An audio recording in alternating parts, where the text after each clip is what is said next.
federal judge will hear arguments today after 14 states asked to block Elon Musk's Doge from accessing federal data. Now, it's one of the latest attempts from Democrats to fight President Trump's agenda in court. We're winning in court. More than a dozen federal injunctions and temporary restraining orders have been issued against everything from their illegal seizure of computer data and every American's private data at the Treasury Department to their illegal attempt to ban birthright citizenship. Number one, you know the Constitution. You know they can't just freeze these funds. And we're going to continue to work together in an all-hands-on-deck effort to push back against the far-right extremism that is being unleashed on this country. Well, who better to talk to than Fox News legal analyst Greg Jarrett, who joins me now. Greg, I want to read to you a passage I found from New Mexico versus Elon Musk.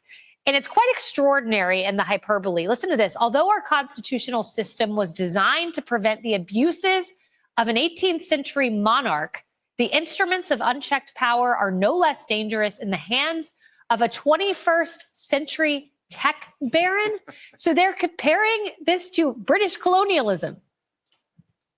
The meltdown, as Steve described it, Kayleigh, is amusing because presidents have broad authority under Article 2 of the Constitution to govern and control agencies and departments in the executive branch, how much money is spent, hiring, firing, auditing for fraud, waste, and abuse. So Trump is exercising a core responsibility. He's serving the public's interest. That's his solemn duty.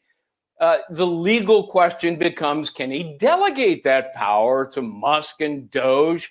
Democrats who have sued say, oh, you can't do that. He wasn't Senate confirmed under the appointments clause. That's nonsense. There's a large body of law that says the president absolutely can, on his own, without the Senate, confer administrative powers to others like Doge. So these early setbacks in various lower courts, that was expected. Trump knew that, liberals would go running and crying to favorable judges. Oh, gee whiz, he's stopping our fraud and waste. We want that to continue. Ultimately, I think the Supreme Court will weigh in, and that's where Trump will prevail. The law is on his side. So you believe that if it does make it to the Supreme Court, conservative originalist judges like Thomas Alito will say nonsense. That's not the way the appointments clause works. No need to get congressional approval for Doge. Yeah, the law's on their side. Plus, when you're serving in the public interest and the public is in favor of it, that's something that I think the Supreme Court recognizes. Steve mentioned it. CBS poll found 70% agree that the president is doing what he promised. A majority approve of it. It was a key part of his mandate. Democrats here are picking the wrong battle. What person in their right mind wants to continue billions of taxpayer dollars squandered on waste and fraud? But they are so reflexively against anything that Trump does.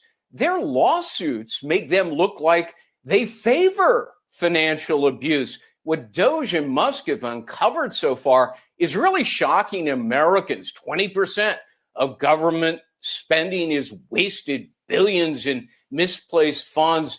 Americans, I think, are fed up with this, and Trump is moving in their direction. And the Supreme Court, I think, is not oblivious to that. So speaking of the Supreme Court, we finally have the first case that they will hear. This happened overnight. And here's what happened. So Trump is asking the Supreme Court to allow him to fire this independent agency leader. He's at the office of the special counsel. His name is Hampton Dellinger. And the argument from the Solicitor General is this: until now, as far as we are aware, no court in American history has wielded an injunction to force the president to retain an agency head. Are you bullish on his prospects with SCOTUS on this one? Again, the law is on the president's side. Dellinger is a political appointee by Joe Biden. I'll compare it to U.S. attorneys, political appointees. They can be fired by the incoming president. They don't have civil service protections, which, by the way, have a myriad of exceptions associated with them. Look, our federal bureaucracy, Kayleigh, is the definition of bloated. Isn't it about time that a president had the courage to put the government on an Ozempic diet. There are too many inept bureaucrats doing too little. It's excessive. It's inefficient. No business could run that way. In cutting, for example, last Friday, 400 DHS workers, my goodness, that's a saving of $50 million. And trimming all these other swollen agencies, that's going to save billions of dollars. Legally, Trump has immense authority to do this. Putting the government on an Ozempic diet. That may be the quote of the day. Greg Jarrett, I like that.